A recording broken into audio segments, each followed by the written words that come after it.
ঘুষ দিয়ে চাকরি পাইছে, অনেকেই পায়, তো কি হয়েছে? কিছু হয় না তো? না, কিছু হয় না।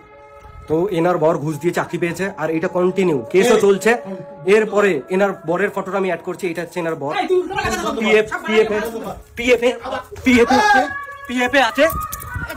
তো এরপরে তোমরা সব বিচার করবে, ঘুষ দিয়ে চাকরি এরকম আগেও মেরেছে, এরকম আগেও আমায় মেরেছে। নমস্কার বন্ধুরা, আমি সুস্মিতা, চলে আসলাম আরেকটা নতুন ইন্টারেস্টিং ব্লগ ভিডিওর সাথে। আজকের ভিডিওটা হবে একটু অন্যরকম বলবো তার কারণ আমি কয়েকদিন ধরে ইউটিউবে দেখছি একটা জিনিস ঘোরাফেরা করছে, জানি সবারই এখন জানা হয়ে গেছে, এটা অজানা আর কিছুই নয়। সেটা হচ্ছে বংরং লাইফস্টাইল বলে একজন আছে, তার বিষয়ে একটু কথা বলতে চাই। পারিবারিক ব্যাপার তো এক প্রথম ভিতরে সোশ্যাল মিডিয়ায় চলে এসেছে, সবাই তো কাটাছেড়া করবেই, কিন্তু কিছু কিছু রোস্টাররা দেখছি এত বাজে পরিমাণে রোস্ট করছো, প্লিজ এভাবে রোস্ট করো না। আর যারা আছো, যারা বংরং লাইফস্টাইলকে চেনোই না, মানে রনকে চেনো না, তাদের জন্য প্রথম থেকে শেষ অবধি ব্লগটা হতে চলেছে। তো দেখো, 2 তারিখ থেকে ঘটনার সূত্রপাত হয়েছে। প্রথমেই আসি রনকে। বংরং লাইফস্টাইলের যে ভিডিওটা চালায় সে হচ্ছে রন, আর তার সাথে আছে প্রীতি হচ্ছে রনের মানে বিবাহিতা স্ত্রী, বিবাহিতা বলবো না ঠিক, অফিসিয়ালভাবে বিবাহিতা স্ত্রী, যাই হোক। আর দীপিকা লাইফস্টাইলের দীপিকা হচ্ছে তার দিদি। এই প্রীতির হাত ধরে কিন্তু দীপিকা লাইফস্টাইলের এই ইউটিউবের জার্নিতে আসা, আর তাকে এখন সে আর চিনতে পারছে না।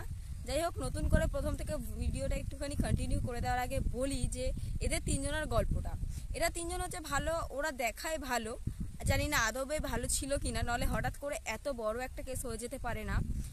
সোশ্যাল মিডিয়ায় রন একটা ক্লিপ শেয়ার করছে, যেটা তোমাদের আমি নিচে দিয়ে দিচ্ছি, যেটায় দেখা যাচ্ছে রনের দিদি মেরে ওর নাক মুখ কান ফাটিয়ে দিয়েছে। তো যাই হোক, সেটা আমরা উপরন্ত দেখতে পাচ্ছি, ভিতরের ঘটনা আমরা কেউ জানি না। তো আমার মনে হয় বিবেচনা করা ছাড়া এখন আমাদের কোনো আর রাস্তা নেই। তো আমার মনে হয় সবাই একটু ধৈর্য ধরো, আর যারা রোস্ট করছে তারা একটু ভেবেচিন্তে রোস্ট করো। একটা লাইফ জড়িয়ে আছে, জানি যে ওরা ওদের মতন করে সোশ্যাল মিডিয়ায় এটা চলে এসেছে, ওদের মানে ওদের একটা কোনো প্রবলেম হয়েছিল বলে এটা সোশ্যাল মিডিয়ায় আসতে বাধ্য করেছে, কিন্তু ওরা তো আগে এত কিছু আনতে চায়নি না। ওদের সম্পর্কটা বেশ ভালোই ছিল, দুজনের সম্পর্ক রন প্রীতির মধ্যে একটু ঝামেলা চলছিল, আলাদা হয়ে গেছিল, তার মধ্যে অনেক কারণ আছে। যাই হোক, ওরা সব কিছু জানাতে চায়নি। আর প্রীতি আবার নতুন করে একটা চ্যানেল ওপেন করে, যেটা ওর বাপের বাড়ি থেকে আবার স্টার্ট করে। প্রীতি হচ্ছে টিকটক থেকে ওঠে, যার ওর নাম ছিল মিষ্টি, আমি ওকে টিকটক থেকেই চিনি। তো এখন আমি আস্তে আস্তে ওকে দেখেছি যে ও রনকে বিয়ে করার পর থেকে ওদের চ্যানেলটা বেশ ভালো জায়গায় দাঁড়িয়ে গেছিলো, মানুষ ওদের চিনতো, ভালো, খুবই ভালোবাসতো। তো এখন একটা এমন পর্যায়ে পড়ে গেছে যে শুনতে পাচ্ছি যে, মানে দেখতে পাচ্ছি ওর দিদি নাকি বুটি নিয়ে মারতে উঠেছিল। আদৌ সত্যিটা আমাদের অজানা, তাই একটুখানি ভেবেচিন্তে রোস্টারদের রোস্ট করতে বলবো। আর আমিও মানে রিকোয়েস্ট করছি যাতে ওরা সবটা ক্লিয়ার করে দেয়। এবং রন ও অনেক কথা বলেছিল, সেগুলো কিছু কিছু কথা, কিছু কিছু ক্লিপ সত্যি মনে রাখার মতন, যে সত্যি তো ওর ফ্যামিলিতে যে ওকে নিয়ে যদি কোনো প্রবলেম থাকে সেটা ওর বাড়ির লোক ওকে নিয়ে বুঝতে পারতো, সেটা কেন সোশ্যাল মিডিয়ায় আনতে গেল। তো চলো, ভিডিওটা হচ্ছে এই যে